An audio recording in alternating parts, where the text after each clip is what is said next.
Morning, guys. Welcome to Coffee Chat.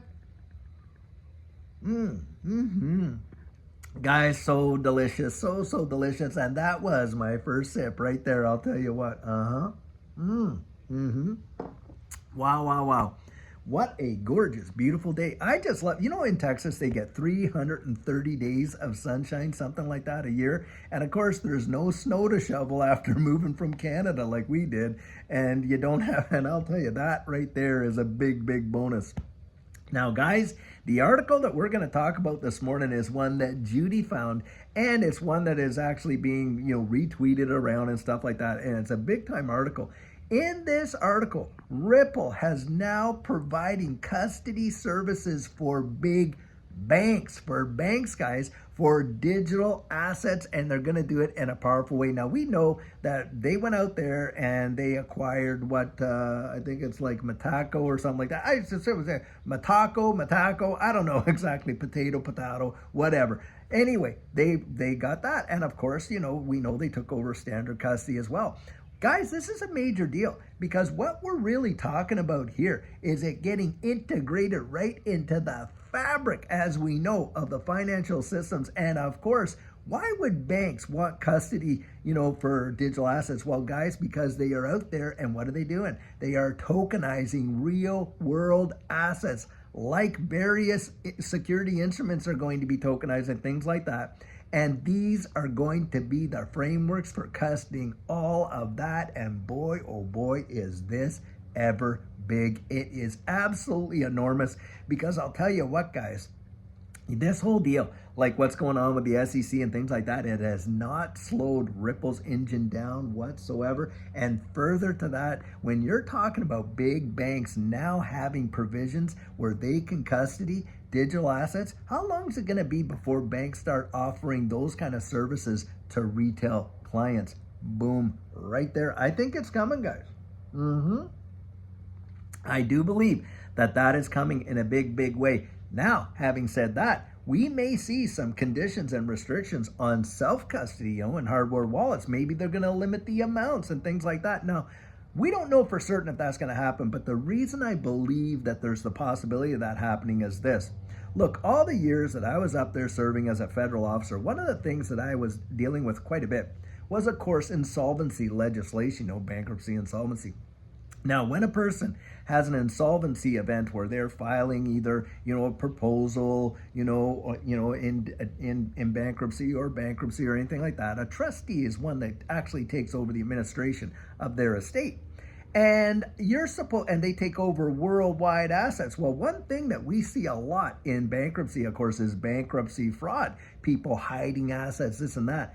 And do you think that when it comes to these digital assets, people store those on hardware wallets, that there's not maybe some bankruptcy fraud going on that, where the trustee does not have access to those assets like they're supposed to have in order to distribute between all the unsecured creditors, those have filed proofs of claim?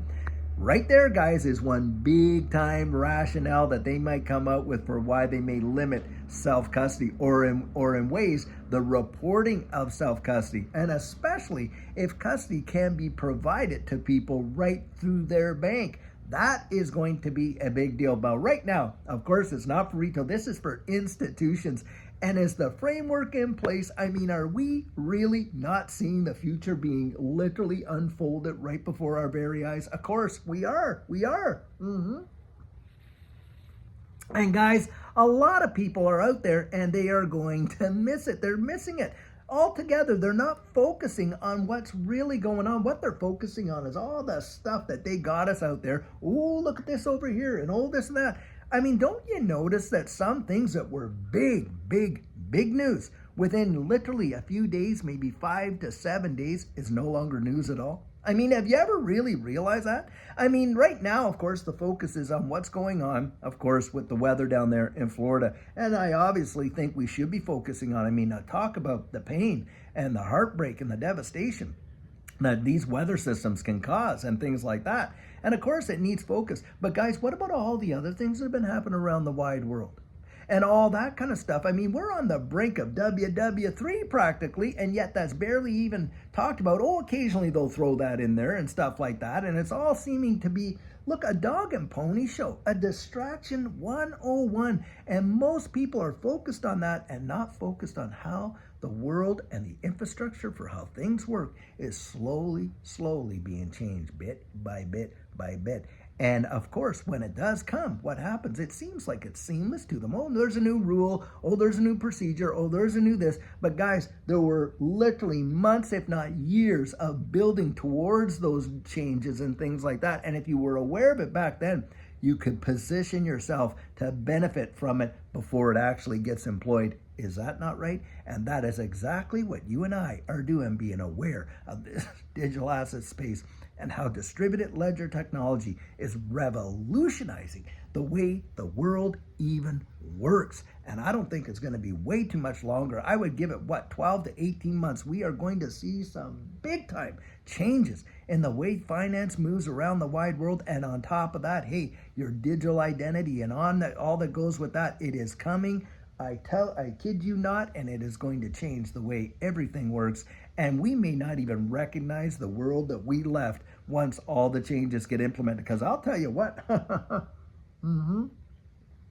for those of you who are out there around our ages and things like that in our generation, have we not already seen that take place? I mean, can you even recognize the world that we grew up in as kids, as teenagers, as young adults and stuff like that compared to what it is today with the revolutions of the internet, social media, the home computers, streaming media, things like that? I mean, things have gone the way of the dodo. We don't even barely have drive-ins anymore to go see movies and stuff like that, or roller rinks, or all the things that we thought would never go away when we were kids. Well, guys, they're gone. Remember all the video stores? On every corner there were video stores, people going in, renting videos and all that, Blockbuster and on and on. Boom, gone, way of the dodo. I remember being in high school, taking typing class, sitting there on a typewriter. Is that existing anymore? No, it isn't. And now, of course, hey, we have the same keyboard. Some of those things, transitioned over with the change, didn't it? Like, things like that. But guys, that's where you got to look.